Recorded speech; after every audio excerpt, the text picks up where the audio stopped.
Pemirsa, Bank Dunia memiliki proyeksi dasar bahwa pertumbuhan ekonomi Indonesia tahun 2016 mencapai 5,3%. Namun proyeksi ini disertai resiko. Hal itu bisa diminimalisasi bila pemerintah memperhatikan sektor manufaktur dan pariwisata yang selama ini kurang banyak digali. Walaupun pertumbuhan ekonomi Indonesia tidak naik signifikan, ekonom utama Bank Dunia, Diame Diop, menyatakan proyeksi dasar pertumbuhan ekonomi tahun 2016 mencapai 5,3%. Namun hal ini disertai resiko dari naiknya suku bunga acuan Amerika Serikat, perlambatan di negara-negara mitra dagang Tiongkok, dan kemarau panjang El Nino.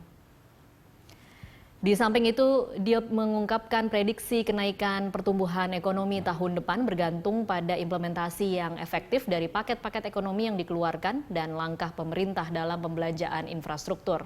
Menurutnya proyek ini dapat memberikan dorongan investasi dan berdampak pada pertumbuhan PDB tahun depan dan faktor eksternal berupa penguatan kegiatan ekonomi di daerah Eropa dan Jepang serta kenaikan perdagangan dunia.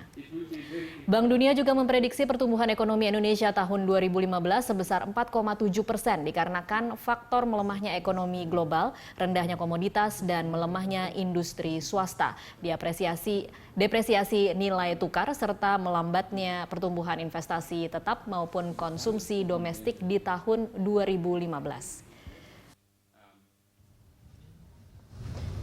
Shown in my presentation where we see growth sitting this year, and then where we see growth in our baseline next year.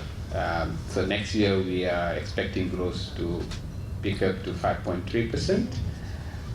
but then this is the baseline, and the baseline is subject to risk. So we'll have to look at how things play out.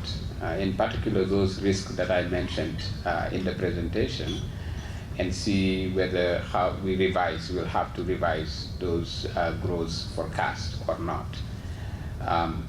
There are some also possibility of a positive risk or positive upside risk, if you want.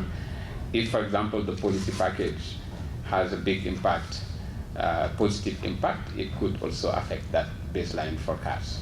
So it's not only the sort of balance of risk is to the downside, but we still have the possibility of